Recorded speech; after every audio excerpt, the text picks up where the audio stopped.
Ndabashimiye kuri mwe mwese mudahwema kudukurikirana hano kuri channel ya YouTube ikaze. Mbere yuko dutangira reka banze mbasuhuze mwe mudukurikiye muri impande zitandukanye z'igihugu, abari amajyepfo, amajyaruguru, uburengerazuba, burasiro bwaryo ndetse namwe muherereye mu mujyi wa Kigali.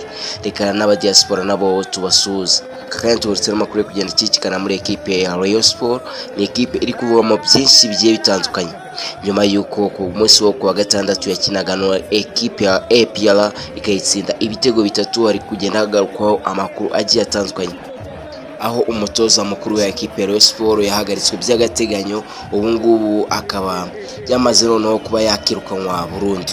Umutoza Lotifi akaba yirukanwe burundu na equipe ya Rayon Sport, akaba yamaze kuba yajya kurega equipe ya Rayon Sport, ndetse equipe ya Rayon Sport ikaba yafatiwe ibihano by'umwaka cyangwa se birenga umwaka kubera idene igifitiye abantu benshi bagiye batandukanye cyangwa se abakinnyi banyuze muri equipe ya Rayon Sport.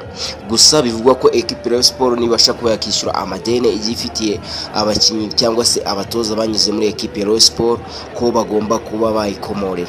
Equipe ya Rayon Sport ikaba yari yaravuze ko igiye guhagarika Lotifi, yari yamuhagaritse igihe kingana n'ukwezi, ariko iza kuba yamwirukana noneho burundu. Gusa amasezerano Lotifi yari yasinanye na equipe ya Rayon Sport bivuga ko niba baramutse bamwirukana buri kwezi, nkuko urimo uragenda uyibona muri video, urabona ko aha twari turi ku kibuga cy'imyitozo cya equipe ya Rayon Sport, aha ni mu Nzovi, aho twari turimo turareba uko imyitozo yifashe kuri equipe ya Rayon Sport. Ni equipe yatojwe n'umutoza w'umurundi ni umaze iminsi ayihetse cyangwa se ayifite ku mugongo, niwe urimo kwitoza. Urabona ko equipe ya Rayon Sport ubwo yakinaga na APR bavuze ko abakinnyi bahawe ruswa, ndetse ko hari ababinjiye mu matwi babahereza amafaranga kugira ngo babashe kuba bakitsindisha, kubera ko equipe ya Rayon Sport idahembera ku gihe cyangwa se ibafite imishahara yabo itabahereje. Abakinnyi bamwe bavuze ko bagiye bahabwa amafaranga yo kugira ngo batsindishe equipe. Gusa ntago tuzi niba ari byo, kuko aya ni amakuru turi kugenda dukura ku binyamakuru bigiye bitandukanye.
Equipe aqui no Juro.